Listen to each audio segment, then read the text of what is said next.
ते होतात खूप साऱ्या गप्पा गोष्टी, त्याही नवीन आणि इम्पॉर्टंट विषयावर. हा काही नॉर्मल पॉडकास्ट नाहीये. इथे गेस्ट आणि होस्ट दोघेही त्यांचे विचार आपल्याला शेअर करतील. ग्राउंडनट्स ह्या मागचा एक उद्देश असा आहे की जे काही ग्राउंड लेवलचे माणसं आहेत त्या व्यक्तींना, प्रत्येक क्षेत्रातल्या व्यक्तींना आम्ही इथे इंट्रोड्यूस करणार, त्यांच्याशी संवाद साधणार आणि ज्या काही लोकांपर्यंत आम्हाला गोष्टी पोहोचू शकता येईल त्या आम्ही ह्या पॉडकास्ट मार्फत मला पोहोचवू. ह्या चॅनलवरचा फर्स्ट पॉडकास्ट आहे, तर त्याकरता आम्ही एनी अदर गेस्ट बोलवण्यापेक्षा आम्ही स्वतः यामध्ये तुमच्याशी संवाद साधणार आहे. एक खास असा टॉपिक आम्ही इथे सिलेक्ट केला आहे. त्या टॉपिकचं नाव आहे गॉड्स प्लॅन. गॉड्स प्लॅन म्हणजे काय की आपण जे काही करत असतो त्याच्यात आपण किती प्रमाणात देवावर विश्वास ठेवतो, ह्या विषयावर आम्ही आज एक चर्चा करणार आहोत. आजचा विषय आहे गॉड्स प्लॅन. तर सर्वात प्रथम योगेश तुम्हाला इंट्रोड्यूस करेल त्याबद्दल जे काही त्याला बोलायचं आहे ते. So let's start. ओके, तर गॉड्स प्लॅन माझ्या मते तरी हा आहे की आपण जेव्हा काही जन्माला येतो म्हणजे काही ना काही अर्थ आपल्या लाईफला असणार आहे, तो कळण्याचा जो काळ असतो त्याला आपण गॉड्स प्लॅन म्हणूया. जेव्हा आपण जसं जसं लहानाचं मोठं होत जातो तर ह्या काही फेजमध्ये आपल्याला खूप काही गोष्टी असतात ज्या आपल्याला काही सोडून द्याव्या लागतात, काही आपल्याला स्ट्रगल करून किंवा खूप सारे एफर्ट्स घेऊन त्या आपल्याला मिळवाव्या लागतात. तर ज्या आपण आता सपोज काही गोष्टी असतात की ज्याला आपण म्हणतो चला ही गोष्ट माझ्यासाठी नव्हती, दे असेल ते माझ्यासाठी असेल, किंवा जे होतं ते चांगल्यासाठी होतं. हा तर शब्द आपण खूप वेळा वापरत असतो, जे होतं ते चांगल्यासाठी होतं. तर हे जेव्हा आपल्याला संकेत मिळतात तर तिथे आपण जे काय असतं ते आपण तो विषय सोडून दिलेला असतो की आपण ते मान्य करतो की हा देवाचा गॉड्स प्लॅन माझ्यासाठी तरी नाहीये, असा आपण त्या म्हणण्याचा मागे अर्थ असतो. आणि ज्या गोष्टी आपल्यासाठी असतात तर त्या मिळवण्यासाठी आपल्याला तेवढे एफर्ट सुद्धा घ्यावे लागतात. तुम्ही आता सपोज तुम्हाला ती मिळणार गोष्ट आहे, पण कोणती पण गोष्ट आपल्याला सहजासहजी लाईफमध्ये मिळत नाही, तर ती मिळवण्यासाठी आपल्याला त्याच्यासाठी कष्ट घ्यावे लागतात, त्याच्यासाठी आपल्याला एफर्ट्स घ्यावे लागतात. ते एफर्ट्स किंवा कष्ट जोपर्यंत आपण घेणार नाही तोपर्यंत ती गोष्ट आपल्याला मिळणार नाही. ओके, तर माझ्या मते गॉड्स प्लॅन हा आहे. तुझ्यामध्ये काय? माझ्या मते पण म्हणजे आपण जर एफर्ट्स घेतले तरच आपल्याला त्या गोष्टी मिळणार आहेत. आणि असं पण असतं जे आपल्यासाठी चांगलं आहे आणि जे आपल्यासाठी योग्य आहे तेच आपल्याला मिळत असतं. आणि काही गोष्टी अशा असतात की आपल्याला म्हणजे आतूनच आपल्याला असं वाटत असतं नाही यार आपल्याला करायला पाहिजे आणि आपण हे करू शकतो. जेव्हा आपल्या मनातून असं वाटतं आपण हे करू शकतो तर आपण ते करू शकतो. फक्त त्यामध्ये एफर्ट्स घ्या आणि ते एफर्ट्स घेताना तुम्हाला देव सुद्धा मदत करत असतो. त्यामुळे काही नाही, फक्त एफर्ट्स घ्यायचे आणि ती गोष्ट आपण मिळवून घ्यायची, सुरुवात करायची. येस.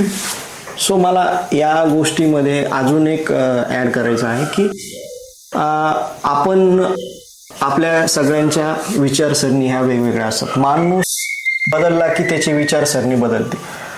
जसं राज्य बदलती, जेवणाची चव बदलती, तशी माणसागणित ही त्याची विचारसरणी बदलत असते.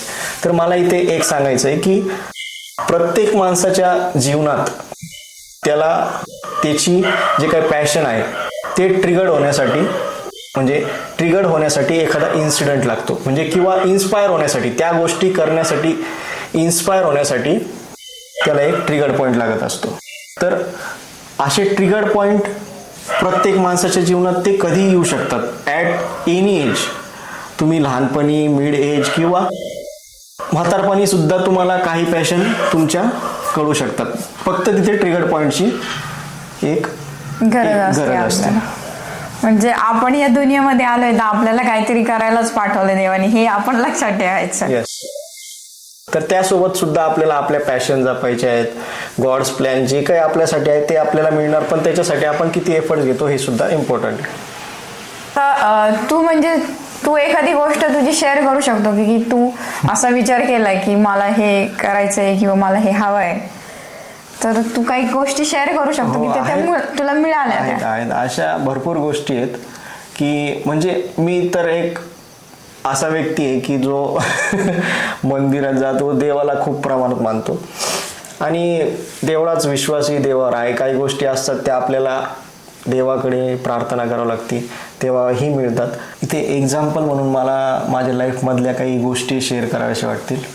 त्यात काही पार्टमध्ये तू सुद्धा इन्व्हॉल्व आहे. तर मला सगळ्यात पहिले एक सांगावं वाटतं की जेव्हा काही मी हायर एज्युकेशन किंवा डिप्लोमा इंजिनिअरिंग हे जेव्हा ॲडमिशन घ्यायची वेळ आली होती, तर तेव्हा मला वाटत होतं की मनापासून मला मार्क्स काही एवढे चांगले नव्हते, पण ते कॉलेज भेटतील असे मार्क्स होते. तर मला गव्हर्मेंट कॉलेजमध्ये फार इंटरेस्ट होता की आपलं गव्हर्मेंट कॉलेजमध्ये नंबर लागावा.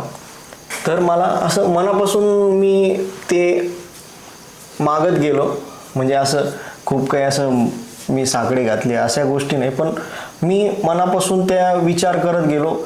तर तिथे काय झालं की आता सपोज एक 60ची स्ट्रेंथ असती, तर माझा 55-56 तरी नंबर असं आला आणि तिथे मला ॲडमिशन भेटलं. तर मला असं वाटतं की ह्या फेजमध्ये मला देवानी साथ दिली. मी जे मागत होतो त्यांनी मला ते दिलं किंवा माझ्या नशिबात जे होतं ते मला मिळालं. सेम इन्सिडंट जेव्हा इंजिनिअरिंगला मला MGM कॉलेजला ॲडमिशन घ्यायचं होतं, त्या केसमध्ये सुद्धा तेच झालं. मला मार्क्स होते, पण त्या कॉलेजला लागलं असे 1-2 मार्क कट ऑफपेक्षा कमी होते. तर मला मनापासून वाटायचं की मला ह्या कॉलेजमध्ये नंबर लागावा. तर जेव्हा नंबर लागला तर मी पहाटे 4 वाजता उठून लिस्ट चेक केली होती. त्यावेळी मी एवढा खुश झालो की चला देवाने आपल्याला खूप साथ दिली. तर हां, गॉड्स प्लॅनमध्ये ज्या काही गोष्टी असतात त्या आपण मनाने मागितल्या किंवा ज्या नशिबात असतात त्या आपल्याला बरोबर मिळतात. आणि पॉझिटिव्ह पण राहायला पाहिजे आपण. पॉझिटिव्हिटी तर खूप इम्पॉर्टंट आहे. म्हणजे प्रत्येक जीवन जगताना प्रत्येक इन्सिडेंट जो काही असतो त्यासाठी आपण खूप पॉझिटिव्ह पाहिजे. त्या म्हणजे तेव्हा आपल्याला प्रत्येक गोष्ट मिळवण्यासाठी खूप काही साथ भेटते. अजून एक एक्झाम्पल इथे मला सांगावंसं वाटतं की जेव्हा काही म्हणजे आमच्या दोघांचं लग्न ठरत होतं, तेव्हा लग्न व्हायच्या आधी आपण कुठेतरी सर्च करतो, फेसबुकवर करतो, इंस्टावर करतो. माझ्या मते फेसबुक हे एक शादी.com आहे माझ्या मते. तर तिथे काय झालं, मी आपल्या रिलेटिव्हमध्ये काय असतील त्या मुली सर्च करायचो. तर तिथे मला तू दिसली होती, पण त्यात काय झालं की बाबा म्हणजे आपण दिसायला कसे सारखे वारखे बारीक, हाईट बीट मॅच होईल असे मी बघायचो. तर तू तिथे मला मॅच सापडली, पण बघितल्यावर असं वाटायचं की बाबा मुलीचं एज कमी असेल, एज गॅप खूप असेल. तर काही दिवसांनी म्हणजे तरी 8 ते 9 महिन्यांनी असं काही घडून आलं की बरोबर आमचे म्हणजे स्थळ एकमेकांसोबत म्हणजे घरच्यांसोबत ते डिस्कस झाले. तर मग सगळ्यात पहिला माझा तिथे क्वेश्चन होता की ह्या मुलीचं एज काय, ते पहिले विचारा, मग आपण पुढचं बघू. माझ्या कडून पण सेम तुझ्यासाठी क्वेश्चन राहील की गॉड्स प्लॅन तुझ्या लाईफमध्ये काय इम्पॉर्टन्स किंवा काय एक्झाम्पल आहेत जे तू कन्व्हिन्स करू शकते. माझ्याकडे ते माझं रिअल लाईफ मधलं एक्झाम्पल आहे. म्हणजे ऑफकोर्स तुझे पण रिअल लाईफ मधलंच होतं, पण माझं पण आहे. म्हणजे मी लग्नाआधी मी CS करत होते.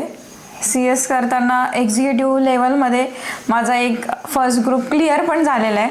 आणि कसं त्याच्यानंतर लग्न ठरलं. लग्नानंतर सुद्धा मी CS करत होते. म्हणजे ॲडमिशन घेतलं क्लासेसला, फीज भरली. म्हणजे मी लायब्ररीमध्ये स्टडी पण करत होते. पण अचानक आपल्या सर्वांसाठीच लॉकडाऊन लागलं. कोरोना काळामध्ये लॉकडाऊन लागलं, त्यामुळे आमची एक्झाम पोस्टपोन झाली. आणि ऑफकोर्स आपल्याला म्हणजे सगळ्यांनाच माहिती आहे आपल्याला 1 वर्ष लॉकडाऊनच होतं. आणि जेव्हा आपण सगळे घरात थांबायचो तेव्हा आपण मस्त खवयासारखे काय काय डिश बनवून खूप डिश बनवून खायचो आम्ही. आणि मला कसं म्हणजे अगदी लहानपणापासून मोदक बांधायला खूप आवडतात. म्हणजे ते उकडीचे असो तळणीचे असो, मीच मोदक बांधणार, बाकी मी कोणालाच बांधून नव्हते देत. आणि मग लॉकडाऊनमध्ये आम्ही सहज उकडीचे मोदक ट्राय करून बघितले. ते म्हणजे मी आधी आई करायची, मी ते फक्त बांधायचे, पण मी त्या लॉकडाऊनमध्ये मी स्वतः सगळं करून बघितले. तर मी ते केले तर मला ते आले आणि मला खूप आवडले ते. म्हणजे छान बनवले गेले ते. मग नंतर तरी पण थोडंसं लॉकडाऊन चालू होतं, मग तेव्हा कसे सर्वजण घरगुती ट्राय करायचे. म्हणजे हॉटेल्स वगैरे तर बंद होते, तेव्हा घरगुती ऑर्डर वगैरे यायच्या. मग आम्ही मोमोज आणि मोदक सुरू केले घरून. तर आम्हाला ऑर्डर यायच्या, आम्ही करायचो पण मोदक, उकडीचे मोदक आणि मोमोज असं. तर मग नंतर मग नंतर काही काळाने आता लग्न झाल्यानंतर एवढा तर आपला स्टडी होत नाही. म्हणजे CS मी करत होती, त्याच्यानंतर पण CS ला ऍडमिशन घेतलेलं होतं, पण काही जबाबदाऱ्या वगैरे त्याच्यामुळे माझा स्टडी नव्हता होत. आणि ऑफकोर्स मला आवड पण होती याची, मोदक करायची, आणि मला दुसऱ्यांना खाऊ घालायला पण खूप आवडतं. मग त्याच्यानंतर मी विचार केला की आपलं स्वतःचं काहीतरी हवं. CS तर मला काही जमलं नाही, तेवढा स्टडी होत नव्हता माझ्याकडून. सो मी एक स्नॅक सेंटर सुरू केलं आणि त्याच्यामध्ये मी उकडीचे मोदक सुरू केले. सो आता या सिटीमध्ये, म्हणजे तुम्ही जर पाहिलं तर या सिटीमध्ये माझं स्नॅक सेंटर असं आहे की तिथे उकडीचे मोदक दररोज असतात.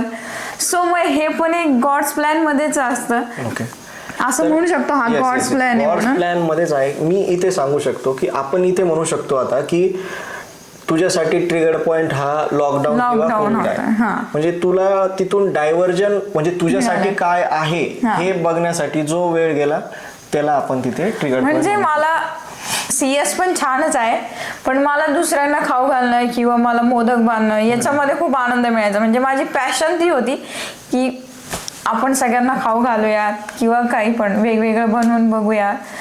पण मग झालं ते मस्त. आता उल्कानगरीमध्ये आमचं एक छोटंसं स्नॅक सेंटर आहे, तिथे मोदक असतात, मोमोज असतात. म्हणजे आपण इथे असं म्हणू शकतो, आपण काही गोष्टींचा विचार करतो, यार आपल्याला हे पाहिजे किंवा हे आपल्याला हवंय, पण आपल्याला त्याच्यापेक्षा पण काहीतरी चांगलं मिळणार असतं किंवा त्याच्यापेक्षा पण आपल्यासोबत चांगलं घडणार असतं. हा एक गॉड्स प्लॅन. त्यामुळे आपण फक्त प्रयत्न करत राहायचे. प्रयत्न केल्यावर आपल्याला नक्की यश मिळतं आणि तेही खूप छान मिळतं. त्याच्यामुळे टेन्शन घ्यायचं नाही, फक्त एफर्ट्स घ्यायचे. वा, मला इथे तो डायलॉग आठवला ओम शांती ओमचा, अगर किसी चीज को तुम शिद्दत से चाहो तो पूरी कायनात तुमसे वो मिलने में जुट जाती है. म्हणजे आपण जे काही विचार करतो किंवा आपण जे काही एफर्ट्स घेतो तर नेचर सुद्धा त्यासाठी आपल्यासाठी पॉझिटिव्हिटी, म्हणजे जे काही वेव्ज बनतात त्या आपल्यासाठी पॉझिटिव्ह राहतात आणि त्या नेचर थ्रू पण आपल्याला त्यांना सपोर्ट मिळतो. तर हा आजचा विषय आम्हाला वाटतं आमच्या साईडनी आम्ही इथे स्टॉप करावा, कारण की हा विषय असा एवढा डेप्थ आहे की याच्यावर खूप काही बोलावं असं बोलू तेवढं कमी आहे. हा, बोलू तेवढं तर कमीच आहे हा विषय. तर तुम्हाला हा जो काही आमचा ग्राउंड नट्स चॅनलवरचा पहिला पॉडकास्ट आहे हा कसा वाटला हा कमेंटमध्ये नक्की सांगा. चॅनलला सबस्क्राईब करा, व्हिडिओला खूप खूप शेअर करा. का आपण इथे म्हणू शकतो की ह्या व्हिडिओ थ्रू कोणाला ट्रिगर पॉईंट मिळू शकतं की त्यांच्या लाईफमध्ये सुद्धा पॉझिटिव्हिटी येऊ शकते. तुम्ही हा व्हिडिओ खरंच सगळ्यांना शेअर करा. तुमच्याकडे पण असे वेगवेगळे विषय असतील किंवा तुमचे पण काही मतं असतील ते आमच्यासोबत शेअर करा.